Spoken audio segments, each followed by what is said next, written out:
Hello everyone, welcome back to my channel. I hope you all are doing well. So this is the day 15th of the free BET crash course in which I have incorporated some of the conceptual questions from immunology portion as per your request. So solve it and try to understand the basic concept behind each question. And immunology is such a topic that you should study through questions. I have said many times कि अगर immunology आपको समझना है तो बहुत सारे multiple questions आप solve करते जाइए, आपको कॉन्सेप्ट जल्दी समझ आते जाएगा. So I have incorporated several question और आप एक एक करके उसको सॉल्व कीजिए एंड अब देखिए कि आपको वो क्वेश्चन बन रहे हैं कि नहीं बन रहा है. And all these are standard question, ये PYQs नहीं है. So please solve it and try to understand it and memorise it and you can also incorporate all of these in your notes. So stay tuned and hit the like button if you like my efforts and subscribe my channel if you want more such videos. So the first topic or the first question is from the section autoimmune disease. So the question says that which of the following is a non-organ specific systemic autoimmune disease? So basically non-organ systemic autoimmune disease are the diseases which affects multiple organs or system. यानी जो non organ specific या फिर जो systemic autoimmune disease होता है, it mainly effects multiple organs और the body system. यानी कि एक से ज़्यादा बॉडी ऑर्गन्स को ये इफ़ेक्ट करता है, मल्टीपल सिस्टम्स में ये इन्फ्लेमेटरी रिस्पॉन्सेज जनरेट करवाता है. सो क्वेश्चन में ये पूछा गया है कि इसमें से कौन सा non organ specific autoimmune disease है. So the correct answer of this question is this SLE.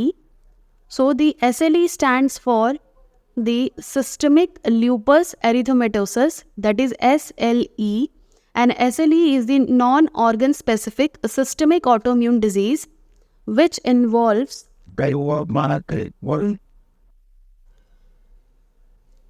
SLE is a disease involving antibodies to non-organ specific antigens such as DNA, which is non-specific, non-organ specific, and it induces immune complexes which further deposit in the vascular bed causing kidney, skin, joint and cerebral lesions. यानी SLE जो है वो एक non organ specific autoimmune disease है जो कि multiple other organs को भी इन्फ्लेमेटरी रिस्पॉन्सेज जनरेट करके उन्हें भी इन्वॉल्व करता है, like kidney, skin, joint and cerebral lesions देखने को मिलते हैं हमको. और इसीलिए जो SLE है वो एक क्या है, non organ specific autoimmune disease. Non organ specific autoimmune disease. So this question number 2 says that which of the following antibodies are of most use for the diagnosis of pernicious anemia? So in this question you have to know what is pernicious anemia. So basically this pernicious anemia is an autoimmune disease that prevents the absorption of vitamin B12 which is needed to produce the RBC. So if vitamin B12 is not absorbed, so what it will do? It will do the severe kind of anemia that is known as pernicious anemia, and it is common in people of all ages, but it is especially common in people over 60 years of age group. So ये एक ऐसा disease है जिसमें vitamin B12 का absorption में बहुत दिक्कत आती है और इसी वजह से RBC हमारा नहीं बन पाता है. So it is a kind of autoimmune disease. So the correct answer for this question is parietal cells, that is option A, anti-parietal cell. Through the anti-parietal cells the pernicious anemia is diagnosed. How it is diagnosed? So the parietal cells antibodies detected by the immunofluorescence, by the fluorescence microscopy on stomach sections are important markers of inflammatory atrophic gastritis and the subsequent pernicious anemia which can develop. antibodies to intrinsic factor are even stronger confirmation. Now let me explain this in very simple words. अगर आपको suspected है कि आपको पेरिनेशियस anaemia है, तो what will your doctor do? So the doctor will suggest कि perform the anti-parietal cell antibody test. Don't confuse, this is anti-parietal cell antibody test, and it is a test which measures the presence of antibodies against the parietal cell of the stomach. So parietal cells of the stomach is responsible for the production of a substance that the body needs to absorb vitamin B12. यानी कि parietal cell एक ऐसा substance बनाता है जो कि responsible है किस लिए? विटामिन B12 के एब्जॉर्प्शन के लिए. तो ये जो टेस्ट होता है anti parietal cell antibody test, ये क्या करता है? वो एंटीबॉडीज़ को ही मेजर कर लेता है किसके अगेंस्ट जो एंटीबॉडी बन रही है? पैराइटल सेल के अगेंस्ट जो एंटीबॉडीज़ बन रही हैं, और उसी के थ्रू अगर आपका टेस्ट पॉजिटिव आता है तो you are suffering from pernicious anaemia, and अगर इसका टेस्ट नेगेटिव आता है तो you are not suffering from that particular disease. Now the third question, which says that which of the following antibodies are useful for the diagnosis of Sjogren's syndrome? So you have to know that what is Sjogren's syndrome. So basically this Sjogren's syndrome is an autoimmune disease which is characterized by these two basic symptoms, that is dry eyes and dry mouth. So both of these are the characterizing features of this Sjogren's syndrome, and the patient suffering from this disease feels very dry eyes. The eye might burns, or the eye feels itchy and feel gritty, and also the mouth becomes so dry that is it becomes difficult to swallow or even speak. So these are the two characterizing features of this disease, and other symptoms like joint pain, swelling, and also the swollen salivary glands, skin rashes are common in some patients. So you have to find out that which of the following antibodies are useful for the diagnosis of this Sjogren's syndrome. So the correct answer for this question is option number C, that is option number C is the correct option, that is anti-SSARO, anti-SSBLA. So basically this is a name of an antibody that is the hallmark of primary Sjogren's syndrome and are present in 60 to 70% of the patient suffering from this disease.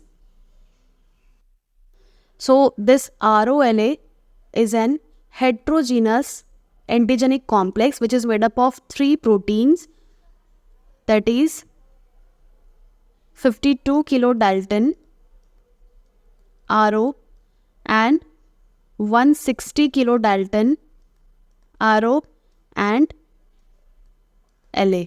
It means 52 kilodalton का एक RO protein, एक 60 kilodalton का RO protein and 60 kilodalton का ही एक LA protein, ये तीनों मिलके ही ये हेट्रोजेनस एंटीजेनिक कॉम्प्लेक्स बनाते हैं जो कि बहुत सारे डिजीज़ के अगेंस्ट स्पेसिफिक मार्कर जैसा काम करता है, लाइक SLE जो अभी हमने जस्ट पढ़ा, एंड दिस Sjogren's सिंड्रोम के अगेंस्ट भी.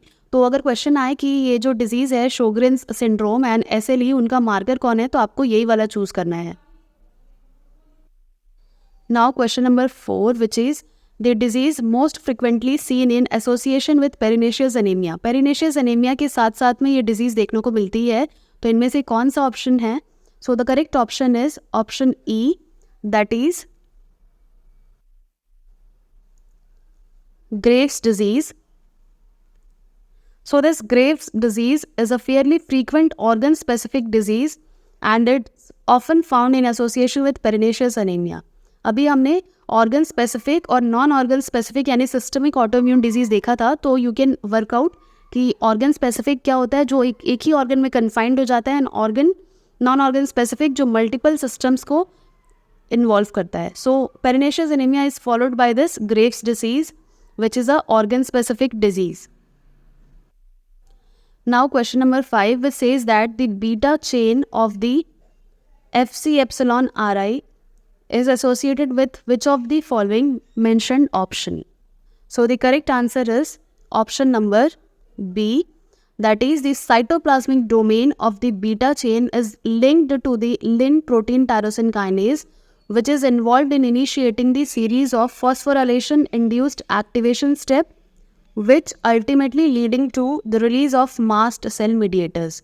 यानी जो साइटोप्लाज्मिक डोमेन है बीटा चेन का, वो किससे बाइंड होता है? That binds to Lyn protein tyrosine kinase, which is involve in, हमको पता है protein tyrosine kinase through a series of phosphorylation and non phosphorylation अपना जो सिग्नलिंग कास्केड है उसे एक्टिवेट करता है, which will ultimately release the mast cell mediators. So आपको याद रखना है कि जो FC एप्सिलॉन RI है साइटोप्लाज्मिक डोमेन का बीटा चेन के, वो बाइंड करेगा लिन प्रोटीन टायरोसिन काइनेज से.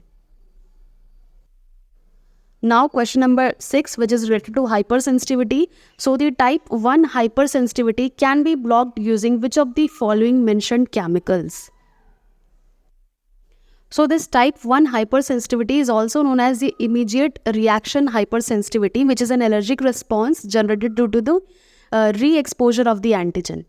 So it can be blocked using this sodium chromoglycate, which is a mast cell stabilizer, which makes the cell resistant to triggering, and thus it is able to block type 1 hypersensitivity. यानी ये allergic response जो generate होता है type 1 hypersensitivity से, उसे sodium cromoglycate से हम क्या कर सकते हैं? ब्लॉक कर सकते हैं, because it act as a mast cell stabiliser. तो ऑप्शन डी इसका करेक्ट आंसर है. Now question number 7. Anaphylaxis can be triggered by cross-linking IgE receptors on to what? इनमें से जो ऑप्शन दिए हैं, एनाफाइलेक्सिस कब स्टिमुलेट होता है, कब ट्रिगर होता है? जब IgE क्रॉस लिंक होता है किसके साथ में? तो सबसे पहले तो एनाफाइलेक्सिस क्या होता है ये आपको पता होना चाहिए, तभी आप इसका जो प्रोसेस है आगे का वो पता कर पाएंगे. So this anaphylaxis refers to this severe life-threatening allergic responses which is generated within seconds to few minutes. यानी बहुत ज़्यादा सीवियर एलर्जिक रिस्पॉन्स जनरेट होता है किसी एंटीजन के अगेंस्ट, किसी फॉरेन मटेरियल के अगेंस्ट, और विद इन सेकेंड्स या फ्यू मिनट्स में ही जनरेट हो जाता है, उसे हम कहते हैं anaphylaxis. So this anaphylaxis is triggered और स्टिमुलेटेड और promoted by the cross-linking of IgE with the mast cells. ये करेक्ट आंसर है इसका. इसका थोड़ा सा डिटेल एक्सप्लेनेशन देख लेते हैं. इसका बी, मास्ट सेल, इसका करेक्ट ऑप्शन था. So the cross-linking of this IgE antibody with the high affinity IgE receptor, that is FC epsilon RI, अभी हमने देखा था FC epsilon RI on the mast cells by bivalent antigen triggers mediator release. यानी कि जब भी जो IgE का एंटीबॉडी है वो जब IgE के रिसेप्टर्स पे बाइंड होता है तो क्या रिलीज करता है? बहुत सारे मीडिएटर्स रिलीज करता है, which causes the anaphylaxis. That is trivalent antigen are more effective and tetravalent antigens even more so. यानी कि बहुत सारे जो मीडिएटर्स रिलीज करता है उसमें से ट्राईवैलेंट एंटीजन के बजाय टेट्रावैलेंट एंटीजन जो होते हैं वो बहुत ज़्यादा ट्रिगर करते हैं एनाफिलेक्टिक रिएक्शन को. यानी अगर कंपेयर करें कि ट्राईवैलेंट एंटीजन है और टेट्रावैलेंट है, तो टेट्रावैलेंट वाला एंटीजन जो है वो ज़्यादा ट्रिगर करेगा, बहुत सारे जो केमिकल्स हैं उसको रिलीज करेगा through the anaphylactic responses. And degranulation is also induced when the IgE is crosslinked with the anti IgE but univalent Fab anti IgE is inactive. Now question number 8, that is the rhesus hemolytic disease in the newborn. A rhesus hemolytic disease is caused due to the mismatching of the rhesus factor of the mother and the fetus. So it is a disease which involves out of the following, which option is correct? You have to mention. So the correct option is option number B, that is antibody to cell surface. So the rhesus incompatibility between mother and fetus leads to a type 2 hypersensitivity reaction due to the passage across the placenta of IgG antibody to the fetal RhD. ये जो है वो rhesus incompatibility से होता है, जैसे कि मैंने पहले ही बताया, मदर एंड फीटस के बीच में, which is a type 2 hyper sensitivity reaction. Now one easy question.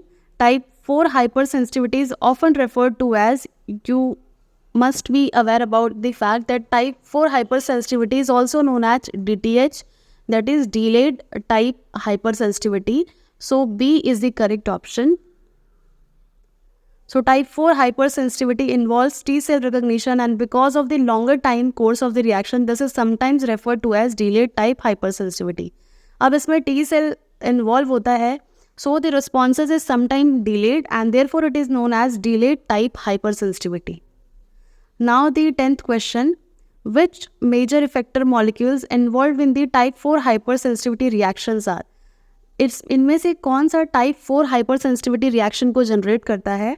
So the correct option is option C, that is cytokines. Cytokines are responsible for generating type 4 hypersensitivity. It is based upon the reaction of antigen with prime T cell, which then release cytokine which mediate the event which occurs type 4 hypersensitivity. यानी कि ये जो type 4 hypersensitivity है उसे mediate कौन करता है? उसे मीडिएट साइटोकाइंस करते हैं. सो आई होप आज के जो भी 10 क्वेश्चंस थे आपको समझ आए होंगे. अगर समझ आपको नहीं भी आया है तो आप वीडियो को पॉज कीजिए, उसका एक्सप्लेनेशन देखिए, एंड फिर भी अगर आपको समझ नहीं आ रहा है तो you can comment below. And अगर आपको अच्छा लगा video, hit the like button and subscribe my channel for more such videos. Thank you so much for watching.